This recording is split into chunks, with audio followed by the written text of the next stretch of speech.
त्यहाँनिर क्रिस्चियनहरूलाई एकदमै रोग लागेको कुराहरू सुनिन्थ्यो। कतारमा चाहिँ एकदमै गर्मी हुन्छ भन्ने, अनिखेर दास नेपालीहरूले चाहिँ दास बनाएर राखेको छ भनेर लेखाएको थियो कि त्यो किताबमा, सामाजिक बुकमा। अनि मलाई चाहिँ सबै देश गए नि कतार र साउदी चाहिँ जिन्दगीमा जान्न भनेको थिएँ। अनि विशेष गरी केही समय मलाई जापानतिर अलिकति मुड चलेर मैले जापानको लागि तयारी गर्दै थिएँ। अनि जापानिज ल्याङ्ग्वेजहरू सिकेर डकुमेन्टहरू सबै रेडी गर्यो। 4-5 महिना ल्याङ्ग्वेज पनि सिकेँ। सिक्दा सिक्दै कताबाट कतारको इन्टरभ्यू आयो। अनि जापानमा त्यो ल्याङ्ग्वेजहरू सिक्दै गर्दाखेरि चाहिँ मेन पावरमा साथीहरूसँग कुराकानी गर्दा जापानमा आए पनि खासै राम्रो नभएको कुराहरू साथीहरूसँग सुने पछाडि जति पढ्दै गयो मेरो त्यो भित्री त्यो जापान जाने इच्छा चाहिँ त्यति कम हुँदै गयो। अनि कतारमा एउटा इन्टरभ्यू आएको छ भने एउटा मेन पावरमा थाहा पाए पछाडि इन्टरभ्यू दिएको, तुरुन्तै पास भयो। 2 दिनमै भिसा निकालिदियो। केही सोच्नै भएन, म त जापान जाने कि कता जाने निर्णय गर्न पनि भएन। अनि तुरुन्तै जापान छोडेर कतारमा नै राम्रो पोस्ट छ भनेर त्यस पछाडि कतारमा आयो। कतारमा आए पछाडि सोचेको जस्तो सुरुमा भएन। 10-15 दिन 1 महिना जति मलाई अलिकति स्ट्रेस नै भयो मैले जुन प्रकारको सोचेको थिएँ। त्यस पछाडि फेरि सबै कुरा एकचोटि नेपाल जाने प्लानिङ पनि गरेको थिएँ। मैले पास्टर दाइसँग पनि सेयर गरेँ, उहाँले त्यो बेला मलाई उत्साह दिनुभयो, सरसल्लाह दिनुभयो। अनि फेरि मैले मेरो निर्णयलाई प्रार्थनासहित बदलेँ।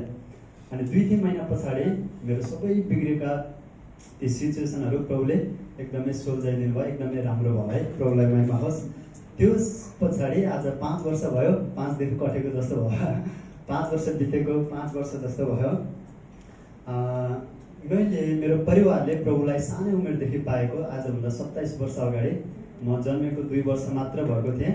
27 वर्ष भइसक्यो प्रभुलाई पाएको। मेरो पुरै परिवार प्रभुमा हुनुहुन्छ। हजुरआमाको माध्यमद्वारा पाएको। खास हजुरआमा एकदमै बिरामी हुनुहुन्थ्यो। अनि त्यस पछाडि धामी झाँक्रीले चाहिँ 6 महिनाको म्याद दिएको थियो। 6 महिना भन्दा अब यो आमाको चाहिँ संसारमा बस्ने दिन छैन है भनेर भन्छ। केही उपाय नलगाए पछाडि मेरो परिवारले प्रभुलाई विश्वास गरेको। जुन धामी झाँक्रीले 6 महिनाको डेट दिएको थियो, त्यो धामी झाँक्री आजभन्दा 10-12 वर्ष अगाडि नै सिल्टुमुर खाएर माथि चाहिँ गइसक्नु भयो। तर मेरो हजुरआमा आजसम्म पनि स्वस्थ हुनुहुन्छ, जीवित हुनुहुन्छ। आमेन। त्यसले गर्दा प्रभुले एउटा माध्यम बनाउनु भयो। अनि सानै उमेरदेखि प्रभुले पाएको कारणले गर्दा मैले प्रभुले गर्नुभएको कामहरू थुप्रै किसिमले देखेको छु। मैले कतिवटा आफैले अनुभव गरेको छु, कतिवटा मेरो परिवारले प्रभुमा कसरी प्रभुले मेरो परिवारलाई एउटा आशिषमा लानुभयो। कस्तो सिचुएसनहरू आउँदाखेरि प्रभुले सहायता गर्नुभयो भन्ने चाहिँ सानै उमेरदेखि देखेको कारणले गर्दा मेरो हृदयमा एउटा गहिरो छाप परेको छ। मलाई थाहा छ, विश्वास पनि छ। प्रभुलाई विश्वास गरे पछाडि राम्रो दिन मात्र आएनन् होइन, थुप्रै प्रकारको अप्स डाउन भयो परिवारमा पनि, जीवनमा पनि। तर ती सबै अप्स डाउन हुँदाखेरि पनि प्रभुले उहाँको सुरक्षा, उहाँको सहायता चाहिँ कहिले पनि छोड्नु भएन। गाह्रो परिस्थितिहरू आउँथ्यो तर पनि प्रभुले फेरि हामीलाई उठाउनुहुन्थ्यो। अनि त्यो बेलाको समय र अहिलेको समय धेरै फरक छ। प्रभुलाई पाएको कारणले गर्दा त्यो गाउँ काभ्रे जिल्लामै लगभग त्यो बेलामा धेरै विश्वासी हुनुहुन्न थियो। लगभग हातमा काउन्ट गर्न सक्ने 60-70 जना हुनुहुन्थ्यो अरे। त्यो बेलामा धेरै सतावटहरू अनि प्रभुलाई विश्वास गरे पछाडि अलिकति गाउँमा पनि होइन त्यही प्रकारको व्यवहार गरिन्थ्यो। तर पनि प्रभुलाई निरन्तर रूपमा विश्वास गरेको कारणले गर्दा त्यो बेलामा चाहिँ मेरो परिवारलाई अरू मानिसहरूले सतावट दिन्थे क्रिस्चियन भएको कारणले गर्दा। आज चाहिँ क्रिस्चियन भएको कारणले गर्दा एउटा नमुना परिवार भएको छ, सरसल्लाह लिन आउँछन्। त्यसले गर्दा प्रभुले त्यो एउटा सबै माहौललाई चाहिँ एउटा आशिषमा डोर्याउनु भएको छ। अनि मैले सानै उमेरदेखि प्रभुको सेवा पनि गर्न थालेँ। बाल सङ्गतिहरूदेखि नै सिक्दै जाँदाखेरि सानै उमेरदेखि घरेलु सङ्गतिहरू कतिवटा, अब अरू बाइबल पढ्ने मान्छे पनि थिएनन् वास्तवमा। अलिकति पढे लेखेको घरेलु सङ्गतिमा वचन पढ्दैनौँ भन्दाखेरि पनि कोही मान्छे थिएनन्। अनि मैले चाहिँ सानो उमेरदेखि घरेलु सङ्गतिहरूमा पनि सहायता गर्थेँ। विशेष गरी 19 वर्षको उमेरमा प्रभुले मलाई एउटा बोलावट दिनुभयो, मेरो लागि एउटा अगमबानी भयो। त्यस पछाडि मैले विचार गरेँ, अब चाहिँ मेरो जीवन मैले सेवाकाईमा केही न केही दिनुपर्छ। प्रभुको लागि, प्रभुको राज्यको लागि पनि मेरो जीवनलाई चाहिँ मैले अर्पण गर्नुपर्छ भन्ने निर्णय गरे पछाडि प्रभुले जुन एउटा बोलावट, जुन अगमबानी दिनुभयो, मैले मेरो वरदानहरू प्रभुले मलाई पत्ता लगाउन सहायता गर्नुभयो। 19 वर्षको उमेरमा अनि म बाइबलको एउटा लिडरसिप तालिममा गएँ। त्यो चाहिँ एउटा छोटो तालिम थियो, 4 महिनाको। त्यस पछाडि अलिकति सेवाकाई गर्ने एउटा ढोकाहरू खुले। अनि त्यस पछाडि मैले यो लगभग 8-10 वर्ष अगाडिकै फोटोहरू हो। एउटा चाहिँ दानको चर्चमा प्रचार गरेको, एउटा चाहिँ मेरो रातो सर्ट लगाएको पिङ्क कलरको सर्टको चाहिँ मेरो आफ्नै चर्च हो। अनि प्रभुले मलाई सानै उमेरदेखि वचन प्रचारकै सेवाकाईमै प्रयोग गर्नुभयो है, घरेलु सङ्गति, जवान सङ्गति, मण्डलीको सेवाहरूमा। अनि अर्को फोटो पनि हेरौँ, आज तपाईँ अलिकति फोटोहरू देखाउँछु है, किनकि अलिकति स्विट मेमोरी होस् भनेर। मैले नेपालमा I10 क्लासहरू पढाउन थालेँ 19 वर्षको उमेरमा। वास्तवमा I10 पढाउन पाउँदैन, तर मलाई यस्तै एउटा इच्छा थियो। अनि मैले I10 क्लासको ट्रेनिङ लिएँ, कसरी पढाउने टिचर ट्रेनिङ लिएँ। 20 वर्ष पुग्नुपर्ने थियो, 19 वर्ष भयो। मैले अर्कैको नामबाट पढाएँ, मेरो पास्टर दाइको नाम राखेर। अनि टिचर चाहिँ म भएर मेरो मण्डलीमा पढाएँ। नेपालमा मैले कन्टिन्यू 5 वर्ष I10 क्लास पढाएँ। यो I10 क्लास भनेको चाहिँ बाइबल घर घरमै बसेर बाइबल कलेज पढाइ हो। यसको छुट्टा छुट्टै एउटा बुकको लेभलहरू हुन्छ। अनि एउटा बुक सक्नलाई 6 महिना जति लाग्छ। मैले 5 वर्ष 19 वर्षदेखि कतार आउन्जेलसम्मै एउटा ग्रुपलाई गरेर पढाएको ग्रुपहरू हो। त्यस पछाडि हामीले नेपालमा थुप्रै किसिमको चर्चहरूमा प्रोग्राम हुन्छ, क्रिसमस क्यारलहरू हुन्छ होइन, बप्तिस्मा दिने। बप्तिस्मा यो चाहिँ दोलाल घाटको चित्र हो। हाम्रो काभ्रे बनेपा जिल्लाबाट सबै मण्डलीहरू हामीले बप्तिस्मा दिन चाहिँ विशेष गरी प्रोग्रामै गरेर दोलाल घाटमा लैजान्छौँ। अनि कतिवटा यो चाहिँ अब विश्वासीहरूको गाउँघरतिरको होइन, डाँडाकाँडाको प्रोग्रामको फोटोहरू। त्यस पछाडि प्रभुले सानै उमेरदेखि प्रयोग गर्दाखेरि 24 वर्ष भए पछाडि म कतारमा आएँ। अब अघि भनिसकेँ कसरी आएँ भन्ने कुरा। कतारमा आउने मन थिएन, तर पनि त्यो एउटा माहौल बनाइदिनु भयो प्रभुले। अनि कतारमा म एकाउन्टेन्टको जबमा भनेर आएँ। जब त्यही नै पऱ्यो, कम्पनी ठिकै थियो। म यहाँ काम गर्ने कम्पनी चाहिँ rent a car, garage plus main power company थियो। अनि म चाहिँ एउटा कन्फिडेन्ट टेक्निकल सर्भिसको एउटा डिभिजनमा एकाउन्टेन्टमा काम गरेको 4-5 वर्षै भयो है, 5 वर्ष भयो। एक प्रकारले भन्दा आशिषमय समय बिताएँ मैले कतारमा। मेरो 5 वर्षको समय चाहिँ मेरो जीवनको एउटा गोल्डन इयर पनि भयो। सबै कुरामा प्रभुले आशिष दिनुभयो। त्यस पछाडि अर्को फोटो हेरौँ। अब कतारमा आइसके पछाडि सेकेन्ड विकबाट मैले डिभाइन न्यू लाइफ चर्चलाई पाएको। नेपालमा एकजना दाइले नम्बर दिनुभएको थियो। त्यस पछाडि मैले कन्ट्याक्ट गरेँ। पछि पास्टर दाइसँग भेटघाट भयो केही समय होइन। समय बिताए पछाडि चिन्जान बलियो नै भयो। अनि यो पनि केही पुरानै फोटोहरू हो होइन। डिभाइन न्यू लाइफ चर्चबाट कतिवटा मेम्बरहरू, विश्वासीजनहरू चाहिँ बाहिर गइसक्नु भयो। कोही नेपालमा हुनुहुन्छ, कोही अमेरिका, कोही कतार देशमै हुनुहुन्छ होइन। विभिन्न ठाउँमा प्रभुले पुर्याउनु भयो। अनुहारहरू हरेक हप्ता चेन्ज भइरहेछन्। त्यस पछाडि कतारमा यस डिभाइन न्यू लाइफ चर्च भन्ने सेवाकाई गर्ने क्रममा मलाई यहाँ पनि I10 क्लास सुरु गर्न मन लाग्यो। मैले पास्टर दाइ मनोहर दाइसँग सरसल्लाह गरेँ। त्यस पछाडि 5-6वटा ग्रुप जति हामीले बनाएर ठाउँमा मुर्रामा, सनायामा होइन 2-3 ठाउँमा ग्रुप बनाएर चाहिँ यहाँ पनि I10 क्लास सञ्चालन गर्यो। एकदमै त्यो बेलाको माहौल अति नै रमाइलो खालको थियो। अहिले चाहिँ I10 क्लास गर्नलाई पनि त्यो माहौलै नबनेको जस्तो लाग्छ। अलिकति आउने जाने होइन समय ठाउँहरू त्यस्तै छ। तर त्यो बेला चाहिँ टक्क प्रभुले जहाँ मैले सुरु गरेँ त्यहाँनिर रुम पनि मिलाइदिनु भयो। सबैजना मान्छेको ड्युटी पनि टक्क मिल्ने, टाइम दिन सक्ने होइन। अनि I10 क्लास पनि सुरु गऱ्यौँ हामीले। केही समय 6 महिनाको 5-6 महिनाको त्यहाँनिर पनि धेरै आशिषहरू कतिजनाले सिक्नुभयो। अहिले उहाँहरू कतिजना आशिषित जीवन जिउँदै हुनुहुन्छ, सिकाउँदै हुनुहुन्छ, लिडरमा पनि हुनुहुन्छ। अर्को यो पनि I10 ग्रुपकै हो। एकदमै गाह्रो थियो त्यो बेलाको, तर ठाउँहरू प्रभुले जुटाइदिनु भएको थियो त्यो बेलामा। I10 क्लास सके पछाडि मेरो मनमा मण्डलीमा लिडरसिप सम्बन्धी पनि केही ट्रेनिङ चाहिन्छ। किन भन्दा घरेलु सङ्गतिमा जाँदा चाहिँ कतिवटा माहौलै बिग्रेको, घरेलु सङ्गति कसरी गर्ने भन्ने पनि थाहा छैन होइन। अलिकति केही नलेज चाहिँ घरेलु सङ्गतिहरू चलाउनको लागि एउटा अगुवामा हुनुपर्ने अलिकति केही गुणहरू चाहिँ तरिकाहरू चाहिँ सिकाउनु पर्छ भन्ने एउटा इच्छा जागे पछाडि अनि फेरि लिडरसिप ट्रेनिङ पनि मैले क्लास पनि 4-5 महिनाको सुरु गरेँ। त्यो चाहिँ अब ग्रान्ड मलमा र सनायामा सुरु गरेको थिएँ। किन भन्दा म चाहिँ मुर्रामा बस्छु। मुर्राको लागि अरू ठाउँमा पाइप नपर्ने भएको कारणले जुन लोकेसन मलाई सजिलो हुन्थ्यो। किन भन्दा क्लास लिन जाँदाखेरि चाहिँ म अफिसबाट डाइरेक्ट जान्थेँ। अफिस 7:30सम्म छ मेरो। 7:30बाट डाइरेक्ट छुटे पछाडि जाँदा घरेलु सङ्गति क्लासहरू हुन्छ त्यही नै जानु पर्थ्यो। त्यस पछाडि ग्रान्ड मल र सनायामा सुरु गऱ्यौँ। अनि यो चाहिँ ग्रेजुएसनको क्लास सके पछाडि चर्चको फोटोहरू हो। कहिलेकाहीँ अनि क्विज गर्ने पनि कुराकानी भएको थियो हाम्रो चर्चमा। त्यस पछाडि पास्टर दाइसँगै सरसल्लाह गरे पछाडि हामीले 3-3 महिनामा क्विज पनि गर्थ्यौँ। तपाईँहरू कतिजनालाई थाहा छ होइन। परमेश्वरको वचन चाहिँ गहिरो ज्ञान लिनको लागि कहिले हामीले प्रचार गरेको सुन्दा सुन्दा चाहिँ जोस चाहिँ आउँछ, तर होस आउँदैन। होस आउनको लागि चाहिँ परमेश्वरको वचनको गहिरो ज्ञान हुनुपर्छ। किन भन्दा एउटा सानो आधी घन्टा मात्र सुनेर तपाईँ मोटिभेट हुनु होला, भावनामा आउनु होला, तर फेरि अर्को मान्छेले त्यो संसारको माहौल हेर्दा कसैले केही कुराहरू भन्दाखेरि ज्ञान छैन, परमेश्वरको वचनको गहिराइमा डुबेका छैन भन्दा चाहिँ फेरि त्यो जोस चाहिँ फेरि सेलाउँछ। तर होस पनि छ, परमेश्वरको वचनको गहिरो ज्ञान छ भन्दाखेरि हामीले जुन प्रचारमा सुन्दाखेरि जोस पाउँछौँ त्यो जोसको चाहिँ सही सदुपयोग हुन्छ। त्यसले गर्दाखेरि हामीले बाइबल क्विज गऱ्यौँ, 3-3 महिनामा कार्यक्रम गरिन्थ्यो चर्चकै सेवा सङ्गठनमा, एकदमै रमाइलो हुन्थ्यो। त्यो बेलामा नै मैले अलिकति मेहनत गरेर वर्कआउट गर्थेँ, क्वेसनहरू एन्सरहरू बनाउँथेँ। त्यस पछाडि गिफ्टहरू पनि दिने गरिन्थ्यो। कतिजना सायद गिफ्टहरू पाउनुभएको अझै पनि छ होला। क्विजहरू प्रोग्राम गरियो। अर्को फोटो, त्यस पछाडि घरेलु सङ्गतिका कुराहरू भयो। मैले जति ठाउँमा भ्याउँथेँ, मलाई लोकेसनले मेरो अफिस टाइम अनुसार जतिवटा ठाउँहरूमा सहायता हुन्थ्यो। माफ गर्नु होला, कतिवटा ठाउँमा म अहिलेसम्म घरेलु सङ्गति आएकै छैन, किन भन्दा ठाउँहरू टाढा भएर समयहरू नमिलेर। तर मलाई पाक पर्ने ठाउँमा मैले हप्ताको 2 दिन 3 दिनसम्म घरेलु सङ्गतिमा पनि टाइम दिन्थेँ अनि भेटघाट हुन्थ्यो, उत्साह हुन्थ्यो। कतारको चर्चमा हामीले पिकनिकको कार्यक्रमहरूको पनि अनुभव थाहा छ तपाईँहरूलाई होइन।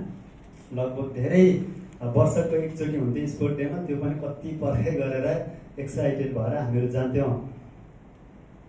पिकनिक प्रोग्रामले पनि एक अर्काको चिन्ने कुराहरूदेखि लिएर आफूसँग भएको ट्यालेन्टहरू पनि सो गर्ने एउटा ठाउँ पनि हुन्थ्यो। अनि त्यसबाट नि प्रभुको महिमा भएको हामीले देख्न पाउँछौँ। त्यहाँनिर गिफ्टहरू दिने, गेमहरू खेलाउने होइन, नाच्ने होइन, थुप्रै खानाहरू मिठो मिठो खाने, यो पनि एउटा जीवनको एउटा स्विट मेमोरीहरू बन्यो। मेरो मात्र होइन, तपाईँहरूको पनि बन्यो होइन र। त्यस पछाडि कतिवटा बेला मलाई विश्वासी जनहरूले पनि उत्साह दिनको लागि कति प्रेमको चिन्हहरू गिफ्टहरू पनि पाउँथेँ मैले पनि। अनि कतिवटा कन्फरेन्स सेमिनारहरू हुन्थ्यो, मलाई सकेसम्म 5-10 मिनट चाहिँ लिनै मन लाग्ने फेरि टाइम चाहिँ। अनि म पास्टर दाइसँग माग्थेँ, उहाँले पनि कति दिनुहुन्थ्यो होइन। अनि यसरी चाहिँ कतारमा 5 साल एउटा मैले के गरेको भनेर देखाएको होइन, तर एउटा माहौल चाहिँ एउटा आत्मिकीय रूपमा एकले अर्कालाई उत्साह दिने कुरामा, प्रेम गर्ने कुरामा, वास्ता गर्ने कुरामा, यी जति पनि हामीले प्रोग्रामहरू गऱ्यौँ, सहायताका कुराहरू गऱ्यौँ, यो सबै के को लागि भन्दा परमेश्वरको राज्य वृद्धि गर्नको लागि। आमेन। परमेश्वरको राज्यमा एक न एकजनालाई तपाईँले उत्साह दिनुभएको छ, सुसमाचार प्रचार गर्नुभएको छ भनेदेखि त्यो व्यक्तिको आत्मिक जीवनमा वृद्धि भएको छ, अथवा कोही नयाँ व्यक्तिले सुसमाचार सुनेर प्रभुमा आएको छ भनेपछि त्यो चाहिँ तपाईँले संसारमा गर्नुभएको सबै कामहरूभन्दा असल र महान काम चाहिँ त्यही नै हो। आमेन। अनि प्रभुले हामीलाई सेवाकाईको लागि पनि बोलाउनु भएको छ, उहाँको राज्यको लागि। एउटा विशेष व्यक्ति एकजनालाई मात्र होइन, तपाईँ र म प्रत्येकलाई जाऊ, चेला बनाऊ, प्रचार गर, बप्तिस्मा देऊ होइन। प्रभुले एउटा सुसमाचारको लागि हामीलाई अलग गर्नुभएको छ। एउटा खण्ड हेरौँ ल हामी। क्रिस्चियन जीवन जिउने शैली बाइबलमा थुप्रै भर्सहरूमा हामी भेट्छौँ। हामी क्रिस्चियन भइसके पछाडि हामीले धर्म परिवर्तन गरेको होइन, हामीले विश्वास परिवर्तन गरेको। विश्वास परिवर्तन गरिसके पछाडि हामीहरूको जीवन जिउने शैली पनि परमेश्वरको वचन अनुसारै हुनुपर्छ। जीवन जिउने शैली चाहिँ संसारिक छ अनि नाम चाहिँ क्रिस्चियन छ भनेदेखि त्यो चाहिँ नामधारी क्रिस्चियन हुन्छ फेरि। तर क्रिस्चियन भइसके पछाडि जिउने शैली चाहिँ फरक हुनुपर्छ, ताकि हामी 5औं सुसमाचार बन्न सकौँ, हाम्रो जीवन सुसमाचारको एउटा गवाही बन्न सकोस्। एकछिन यहाँ एउटा भर्स हेरौँ। यूहन्ना 12:26 यसरी लेखिएको छ, कसैले मेरो सेवा गर्छ भने त्यसले मलाई पछ्याओस् र म जहाँ छु मेरो सेवक पनि त्यहाँ हुनेछ। कसैले मेरो सेवा गर्छ भने पिताले त्यसको कदर गर्नुहुनेछ। आमेन। तपाईँ र मैले जब परमेश्वरको राज्यमा केही योगदान पुर्याउँछौँ तब त्यो कामको चाहिँ परमेश्वरले पनि कदर गर्नुहुने रहेछ। मानिसले मात्र होइन, बरु मानिसले नगरून्, बरु तपाईँलाई अगुवाहरूले अथवा तपाईँको अभिभावकहरूले सेवा गरेको कारणले गर्दा यो कस्तो फाल्तु मान्छे यता र उता झोला बोकेर हिँडेछ, प्रार्थना गर्न हिँडेछ, पत्रिका बाँड्न हिँडेछ भनेर बरु जिस्काउन सक्लान्।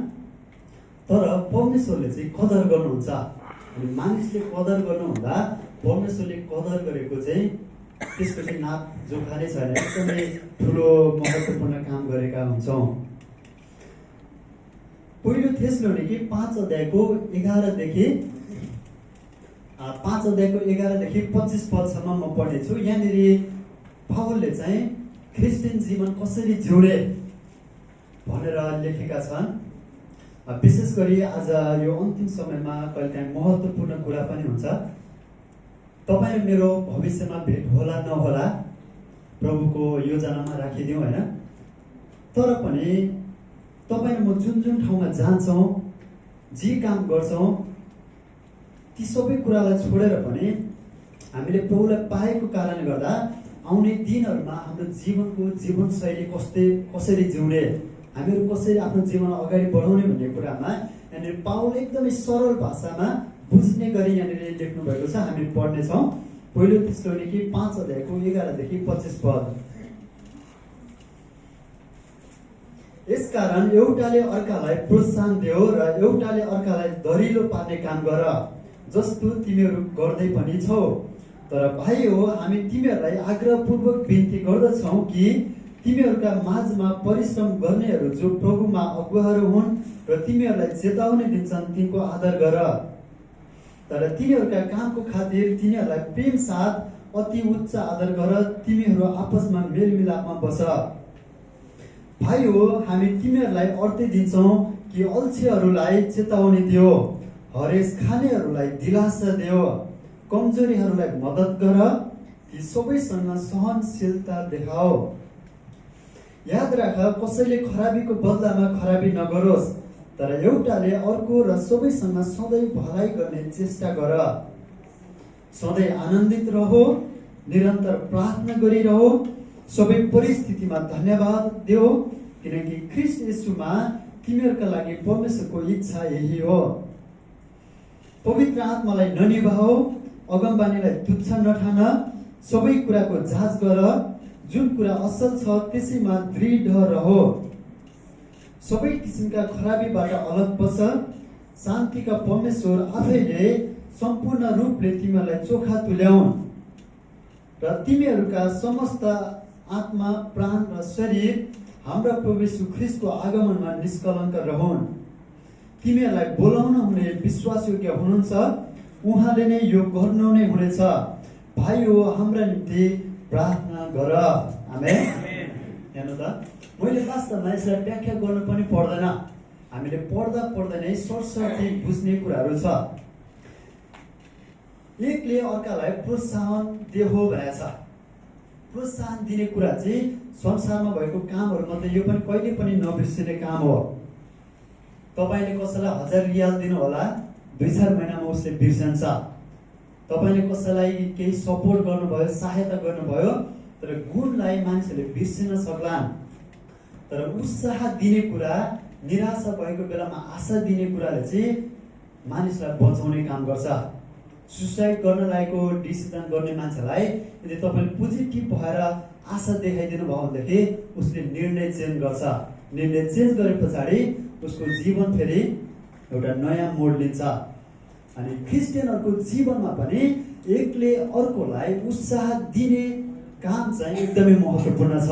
किन भन्दा हामी क्रिस्चियन भइसके पछाडि पनि धेरै पटक हामी निरुत्साहित हुन्छौँ अथवा हामीलाई उत्साहको खाँचो पर्छ।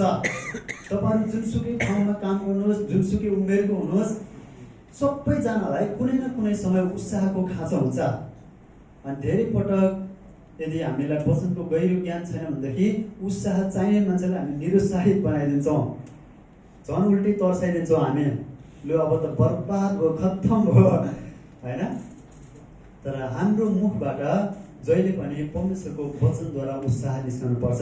चाहे त्यो सिचुएसन जस्तो सुकै असम्भव देखे तापनि हामीले प्रार्थना सहित वचनको घोषणा गरेर विश्वास सहित हामीले उत्साह दिन सक्यौँ भनेदेखि त्यसले चाहिँ एउटा ठुलो प्रभुको राज्यमा काम गर्छ। त्यस पछाडि यहाँनिर एकले अर्कोलाई दरिलो पार्ने काम गर, जस्तो तिमीहरू गर्दैछौ भनेको छ। दरिलो पार्ने काम गरेर जिममा लैजाऊ, जिम गर भनेको होइन। शारीरिक बल पनि चाहिन्छ, नचाहिने होइन। तर यो चाहिँ विशेष गरी आत्मिक अर्थमा लेखेको कारणले गर्दा आत्मिक रूपमा कुन बेला मानिस दरिलो हुन्छ भन्नुहोस् त? मासु र भात खाँदा दरिलो हुन्छ आत्मिक रूपमा हुँदैन। त्यो त आज खायो भोलि भोक लागिहाल्छ, सकियो। तर आत्मिक रूपमा जब जब हामी परमेश्वरको वचनबाट एकले अर्कालाई सिकाउँछौँ, प्रार्थना गरिदिन्छौँ, कुनै बाइबलको भर्सहरू पठाइदिन्छौँ, कुनै युट्युबमा राम्रो प्रचारहरू पाउँदा ल यो प्रचार चाहिँ हेर्नुपर्ने रहेछ है, एकदमै आशिष छ भने हामी सेयर गरिदिन्छौँ। त्यसले चाहिँ एकले अर्कोलाई दरिलो पार्ने काम गर्छ। खालि होइन अलिकति हाँस उठ्दो कमेडी भिडियो चाहिँ फुत्त सेयर गर्दैन, प्रभुको वचन चाहिँ आफू पनि नगर्ने अरूले पनि सेयर नगर्ने भनेदेखि हामीले शारीरिक रूपमा चाहिँ मनोरञ्जन गराउँदैछौँ, तर आत्मिक वृद्धि हुने कामलाई चाहिँ त्यहाँनिर रोक्दैछौँ। त्यसले गर्दाखेरि कतिपटक हामीले आत्मिक रूपमा तपाईँ मेरो जीवनबाट एक अर्काको आत्मिक जीवन वृद्धि भएको छ अथवा तल घटेको छ, यो कुरालाई पनि जाँच्नुपर्छ। सङ्गतको कुरामा भर पर्ने कुराहरू छ। त्यस पछाडि अर्को एकले अर्कालाई आदर गर्नुपर्ने कुराहरू। क्रिस्चियन जीवनमा हामीले एकले अर्कालाई आदर गरेनौँ भनेदेखि त्यहाँनिर सम्बन्धहरू चाहिँ राम्रो हुँदैन। अथवा अरूलाई हेपेर बोल्नु, डोमिनेट गर्नु, खसालेर बोल्नु, यो चाहिँ बिब्लिकल लाइफ होइन। बाइबलीय जीवन चाहिँ जहिले पनि एकले अर्कालाई उत्साह दिने अनि आदर गर्ने कुराहरू छ। त्यस पछाडि हरेस खानेहरूलाई के दियो? हरेस खानेहरूलाई के दियो? दिलासा। हर्लिक्स खानेहरूलाई गिलास दियो भनेर हरेस खानेहरूलाई दिलासा दियो। कतिजना व्यक्तिहरू निराश भएर बस्नुहुन्छ, हामीहरूलाई थाहा हुँदैन। कहिले सधैँ जिस्किने साथीहरूलाई हामीले उसको सिचुएसन नहेरिकन जिस्किदिउँ भनेदेखि कहिले साँच्चै पनि पर्छ। कहिले नरिसाउने मान्छे लाग्यो आज किन रिसा भन्छौँ। त्यसले गर्दाखेरि कहिलेकाहीँ हामीले मानिसको सिचुएसन पनि बुझिदिनुपर्छ। कुनै कुरामा भ्याउँदैन अथवा आउँदैन अथवा यस्तो छ त्यस्तो छ भन्दाखेरि हामीले नेगेटिभली भन्दा पनि पोजिटिभली उसको सिचुएसन बुझिदिउँ भन्दाखेरि चाहिँ अझ त्यहाँनिर प्रेमको कुराहरू बढ्छ। कमजोरीहरूलाई मद्दत गर, ती सबैसँग सहनशीलता देखाऊ। संसारमा हेर्ने हो भनेदेखि कसले कसलाई हेप्छ भन्दाखेरि जो बलियो छ बलियोले कमजोरीलाई हेप्छ। चाहे त्यो जनावरमा होस् चाहे मानिसमा होस्, कुनै पनि प्रभुले सृष्टि गर्नुभएको प्राणीहरूमा पनि लागु हुन्छ कि बलियोले कमजोरलाई हेप्छ। अनि बाइबलले त्यो भनेको छैन कमजोरलाई हेप भनेको छैन। कमजोरीहरूलाई मद्दत गर। तपाईँ र म जहाँ बस्छौँ, जस्तो जीवन जिउँछौँ, हाम्रो अगाडि आएका कमजोरी मानिसहरूलाई, तिनीहरू चाहे पैसामा कमजोरी हुन्, चाहे पढाइमा कमजोरी हुन्, चाहे विभिन्न बलका कुराहरू, हरेक कुरामा जो व्यक्ति कमजोरी छ ती व्यक्तिहरूलाई हामीले एउटा प्रभुमा मद्दत गर्नुपर्ने कुराहरू, उठाउनु पर्ने कुराहरू छ। अनि सहनशीलता देखाओ। केही भन कि झनक रेसाएर जस्तालाई त्यस्तै भनेर व्यवहार गऱ्यौँ भनेदेखि त्यसले रिलेसनलाई मार्छ। कुनै पनि रिलेसन, चाहे प्रभुसँगको रिलेसन होस्, चाहे मानिसहरूसँगको होस्, चाहे घर परिवारसँगको होस्, एकले अर्कोलाई सही दिनुपर्छ। माहौल एकदमै राम्रो भएको बेला सही दिनु पर्दैन, रिस उठेको बेला सही दिनु पर्यो, होइन झगडा परेको बेलामा सही दिनु पर्यो। जब सिचुएसनहरू उल्टो हुन्छ, त्यहाँनिर खल्ला होइन के भन्छ हल्ला खल्ला हुन्छ, त्यो बेलामा चाहिँ एउटा सहनशीलता देखाउनु पर्ने कुराहरू छ। अर्को चाहिँ खराबीको बदला खराबी नगर, सधैँ भलाइ गर्ने चेष्टा गर। बाइबलमा एउटा भर्स यस्तो कडा पनि छ, यदि कसैले भलाइ गर्न जानेर पनि गर्दैन भनेदेखि त्यसले पनि पाप गर्छ भनेको छ। हाम्रो आँखामा आएका कुराहरू परमेश्वरले अमेरिकाको मान्छेलाई सहयोग गर भन्नुभएको छैन। तपाईँ र म जुन ठाउँ हुन्छौँ, जब हाम्रो आँखाले देख्छ अथवा जोसँग हामी सङ्गत गर्छौँ, यदि त्यो सिचुएसनमा हामीले भलाइ गर्ने केही सम्भावना छ, मानौँ न बाटो काट्दै जाँदाखेरि एकजना अन्धो व्यक्तिले चाहिँ बाटो काट्न सकिरहेको छैन, एकदमै आपद विपदमा छ भनेदेखि अब तपाईँ मैले देख्यौँ नि, देखे पछाडि चाहिँ भलाइ गर्नुपर्छ अथवा सपोर्ट गर्नुपर्छ। अब आँखाले नै देखेन भने त देखेन नि, होइन, तर देख्यो भने चाहिँ हामीले सहायता गर्नुपर्ने कुराहरू छ। अर्को चाहिँ सधैँ आनन्दित रह। सधैँ आनन्दित हुनलाई एउटा कारण अवश्य चाहिन्छ। सधैँभरि हाँस्नु, टिकटक हेर्नु, भिडियो हेर्नु, कमेडी हेर्नु अनि आनन्दित हुनु, रिल्याक्स गर्नु भने होइन। यो भर्सले आनन्दित हुनु भनेको, आनन्दित हुनलाई चाहिँ एउटा भित्र मनमा शान्ति हुनुपर्छ। कमेडी हेर्दाखेरि त 5 मिनट मात्र हाँस्ने, त्यस पछाडि फेरि जस्ता तस्तै हुन्छ। आनन्दित हुनलाई मनमा शान्ति हुनुपर्छ। मनमा शान्ति हुनलाई हामीलाई कसैको प्रति दृढ भरोसा हुनुपर्छ। म जस्तो सुकै सिचुएसनमा गए पनि मलाई एकजना सुरक्षा गर्ने व्यक्ति हुनुहुन्छ, मलाई एकजना सहायता गर्ने व्यक्ति हुनुहुन्छ, मेरो प्रार्थना सुन्ने व्यक्ति हुनुहुन्छ भनेर जब हामी दृढ भरोसा राख्छौँ परमेश्वरप्रति, तब मनमा शान्ति आउँछ। भोलि मेरो फ्लाइट छ, फ्लाइट हुँदाखेरि मैले हो पाइलटले अब के पो गर्ने हो भनेर डराउन थालेर शङ्का गर्न थालेँ भनेदेखि मलाई डर लाग्न सक्ला। तर मैले पाइलटमाथि पुरा विश्वास गर्नुपर्छ। पाइलटमाथि भन्दा विश्वास त परमेश्वरमाथि छ, तर पनि पाइलटमाथि नै विश्वास गर्नुपर्छ। अनि मनमा शान्ति हुन्छ। प्लेन जति नै हल्ले पनि खासै केही असर गर्दैन भन्ने खालको ढुक्क हुन्छ, आनन्द हुन्छ। अनि परमेश्वरमा पनि हामीहरूले सिचुएसनहरू त अप्स डाउन भइ नै राख्छ। हामी क्रिस्चियन हुनसाथ नराम्रो सिचुएसन, बिमारै नहुने, अभावै नहुने होइन, सबै सिचुएसन आउँछ। तर त्यो सिचुएसनहरूमा यदि हामीले भरोसा राखिराख्यौँ भनेदेखि परमेश्वरले फेरि सबै कुरामा सहायता गर्नुहुन्छ। अर्को चाहिँ निरन्तर प्रार्थना गरिरहौ भनेको छ। प्रार्थनाको जीवन हुनु पनि क्रिस्चियन जीवनमा एकदमै महत्त्वपूर्ण छ। जति हामी प्रार्थना गर्छौँ, विशेष गरी यो चाहिँ आत्मिकी रूपमा परमेश्वरसँगको सम्बन्धमा, अनि हामीले जुन परमेश्वरलाई विश्वास गरेका छौँ त्यो परमेश्वरले गर्नुहुने शक्ति हाम्रो जीवनबाट हामीले देख्न सक्छौँ। सबै परिस्थितिमा धन्यवाद देऊ। गनगने व्यक्तिलाई कसैले पनि मन पराउँदैन, तर धन्यवादी व्यक्तिलाई चाहिँ सबैले मन पराउँछ। अझ उसको आशिष पाउने ढोकाहरू खुल्छ। त्यसले गर्दाखेरि क्रिस्चियनमा हुनुपर्ने एउटा गुण चाहिँ धन्यवादी हृदय हुनुपर्ने हो।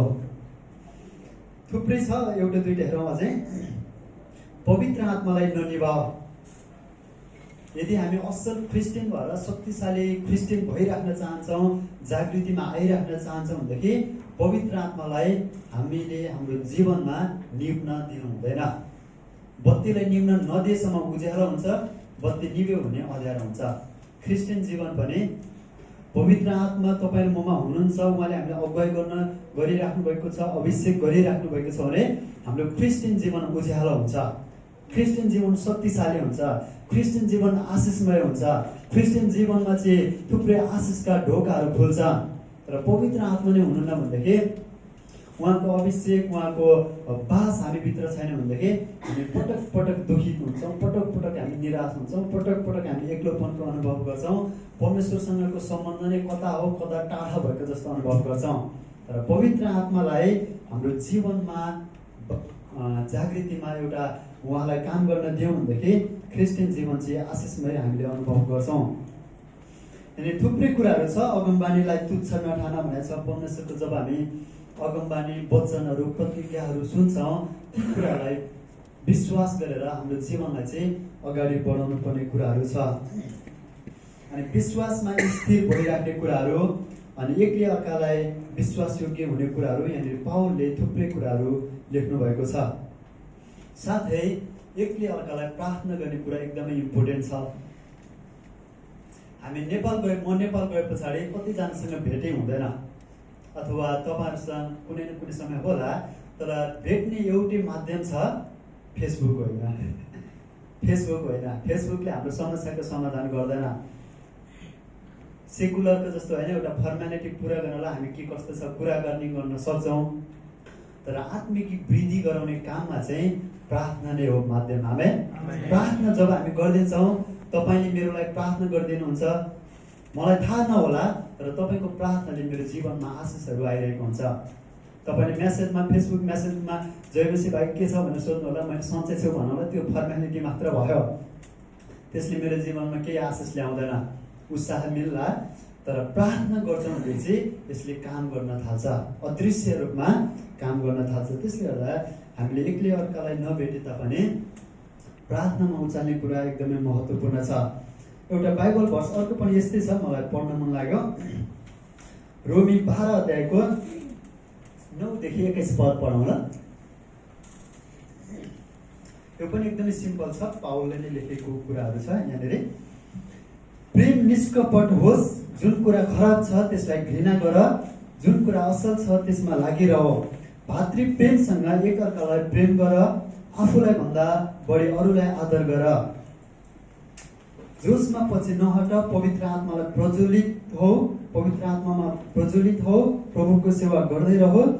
आफ्नो आशामा आनन्द गर, सङ्कष्टमा धैर्य धारण गर, प्रार्थनामा निरन्तर लागिरह, सन्तहरूको खाँचोमा सहायता देऊ, अतिथि सत्कार कायम राख, तिमीहरूको खेदो गर्नेहरूलाई आशीर्वाद देऊ, नसराप, आनन्द गर्नेहरूसँग आनन्द गर, रुनेहरूसँग रो, एक अर्कासँग मिलेर बस, अभिमानी नहो तर नम्रहरूसँग सङ्गत गर, कहिले अहङ्कारी नहो, कसैलाई खराबको सट्टा खराब नगर, जुन कुरा सबै मानिसहरूका दृष्टिमा आदरणीय छ तिनमा ध्यान देऊ, हुन सक्छ भने सकेसम्म सबैसँग शान्तिमा बस, प्रिय हो, आफैले कहिले बदला नल्याऊ तर परमेश्वरको क्रोधमा छोडिदियो, किनभने लेखिएको छ, बदला लिने काम मेरो हो, म नै बदला लिनेछु, परमप्रभु भन्नुहुन्छ।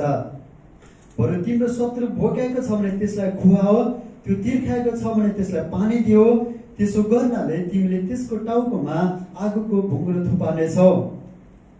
खराबीबाट पराजित नहो तर खराबीलाई भलाइले जित। आमेन। यो त कति असल वचन छ, जुन वचनलाई हामीले साधारण रूपमा बुझ्छौँ, अनि साधारण रूपमा बुझ्ने वचनलाई पनि हाम्रो जीवनमा लागू गर्न हामी बिर्सिरहेका हुन्छौँ। एकदमै इम्पोर्टेन्ट कुराहरू पावलले हामीलाई क्रिस्चियन जीवन कसरी जिउने भन्ने कुरा सिकाएको छ। जब हामी यो जीवन शैलीमा जिउँछौँ तब हाम्रो क्रिस्चियन जीवन चाहिँ सेफ ल्यान्डिङ हुन्छ। आमेन। उड्नु ठुलो कुरा होइन, जति जति हामी उड्दै जान्छौँ, माथि माथि जान्छौँ, हाम्रो लागि त रिस्क त त्यति नै धेरै हुन्छ नि, होइन र? भोलि प्लेनमा पाइलटले जति माथि माथि माथि माथि लान्छ, म मक्क पर्नु पर्दैन, त्यति नै रिस्क हो त्यो चाहिँ। तर जब उसले यो नेपालको एयरपोर्टमा सर्लक्क सेफ ल्यान्डिङ गराउँछ तब म चाहिँ खुसी हुन सक्छु, अथवा त्यो चाहिँ सबैभन्दा आशिषको कुरा हुन्छ। अनि क्रिस्चियन जीवन पनि जब हामीले हाम्रो विश्वासलाई प्रभुमा नै सेफ ल्यान्डिङ गराउँछौँ, यो चाहिँ विजयी क्रिस्चियनको एउटा चिन्ह हो। आमेन। हामी 10 वर्ष 15 वर्ष थुप्रै शक्तिशाली काम गरौँ, होइन, सेवाको काम गरौँ, चर्चमा रेगुलर सक्रिय विश्वासी हौँ, तर मर्ने बेला चाहिँ प्रभुलाई इन्कार गरेर मरियो भनेदेखि त्यो 10 वर्ष त पानीमै गयो। तपाईँलाई एउटा बिटो पैसा गर्न दियो भनेदेखि कहिले म अफिसमा एकाउन्टेन्टको काम चाहिँ डेली पैसा गर्नुपर्छ मेरो। कहिले काहीँ बिटो गर्दाखेरि गनिरहेको हुन्छ, एकजना आएर यसो बोलाइदियो भनेदेखि भुल्छु म। अनि त्यो 2-3टा मात्र बिटो पत्ती गर्नलाई बाँकी भयो भने कति गनेको भन्ने कुरा बिर्स्यो भने सुरुबाटै गर्नुपर्छ, पहिला गरेको काम लाग्दैन। क्रिस्चियन विश्वासमा भने हामी प्रभुमा यो उमेरमा, जुन उमेरमा प्रभुले तपाईँलाई चुन्नुभयो, जति सक्दो चाँडै उमेरमा प्रभुले चुन्नुभयो, त्यो तपाईँको लागि आशिषको कुरा हो। तर अब यसलाई जोगाइराख्ने जिम्मा प्रभुले हामीलाई नै दिनुभएको छ। धेरै पटक शैतानले त्यो मुक्तिलाई खोज्नको लागि परीक्षाहरू लिएरै राख्छ।